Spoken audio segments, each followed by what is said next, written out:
देखिए, पहली बात, रंग जो है वो किसी संप्रदाय का नहीं होता। रंग सबके हैं। सूरज का रंग सबका है।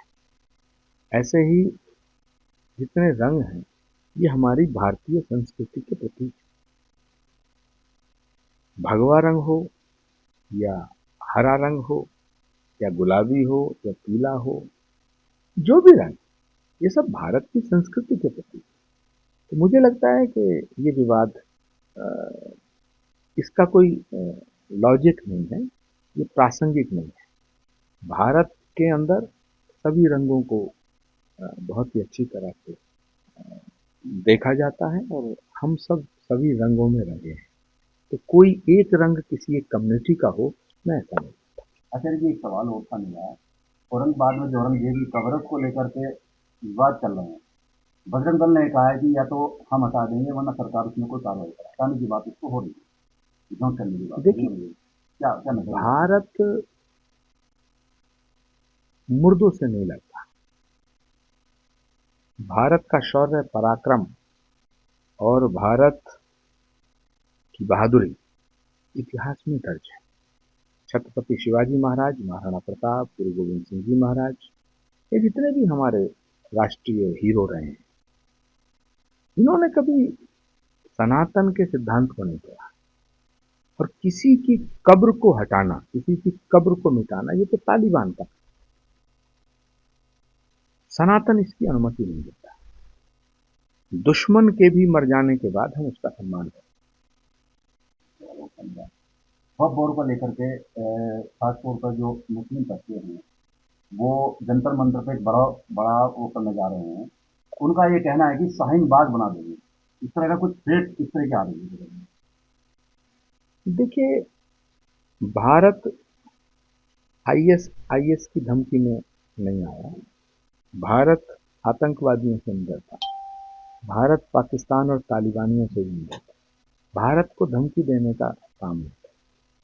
भारत किसी धमकी में नहीं आएगा। जहां तक वक्फ बोर्ड का सवाल है, तो भारत के तमाम मुस्लिम भाई बहनों को मैं प्रार्थना करूंगा कि वो भारत की सरकार पे भरोसा करें।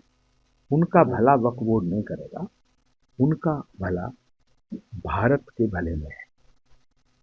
तो भारत में जो भूमि है वो भारत की है। इस देश की भूमि पे देश का कब्जा होना चाहिए, देश का अधिकार होना चाहिए। भारत में किसी भूमि पर किसी का कोई अधिकार नहीं। भारत की सरकार भारत की जनता के हित में लगातार फैसले लेती है और लगातार फैसले लेगी। लेकिन किसी भी भूमि पर आप अवैध तरीके से या मनमाने तरीके से कब्जा करके अगर आप ये मैसेज देना चाहते हैं कि ये हमारा कब्जा हो गया, तो ये देश, इस देश पे एक बार मुगलों ने भी कब्जा किया, वो भी चले गए। अंग्रेजों ने कब्जा किया, वो भी चले गए। ये देश कब्जे से नहीं चलेगा, भारत के संविधान से चलेगा। और भारत में संवैधानिक व्यवस्था लागू है। प्रधानमंत्री नरेंद्र मोदी के नेतृत्व में भारत के संविधान की पूरी रक्षा होती है और देश भारत के संविधान से चलता है। आचार्य जी, एक सवाल ये है कि आपने कांग्रेस में लंबा समय दिया। कांग्रेस, अभी आप कह रहे थे कांग्रेस की खाली दुकान। उस कांग्रेस की दशा के लिए किसे जिम्मेदार मानते कांग्रेस की बर्बादी का जिम्मेदार अगर कोई व्यक्ति है तो राहुल गांधी। राहुल गांधी जी को हटाया नहीं जा सकता, इसलिए कांग्रेस को बचाया। अगर कांग्रेस को बचाना है तो राहुल गांधी जी को हटाना, क्योंकि कांग्रेस की दुकान में अब ना तो सौदा बचा है और ना उसके खरीदार बचे हैं। तो मुझे लगता है कि 2027 से पहले कांग्रेस में एक और बड़ा विभाजन हो जाएगा। हैं?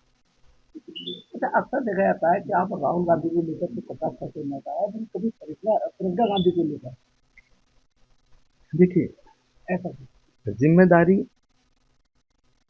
कैप्टन की होती है, लीडर की होती है, कार्यकर्ताओं की नहीं होती। प्रियंका गांधी कांग्रेस की कार्यकर्ता के रूप में, कांग्रेस के नेता राहुल गांधी। तो कांग्रेस की जो दुर्दशा हुई है, कांग्रेस की जो बर्बादी हुई है, उसकी जिम्मेदारी राहुल गांधी जी को देनी पड़ेगी।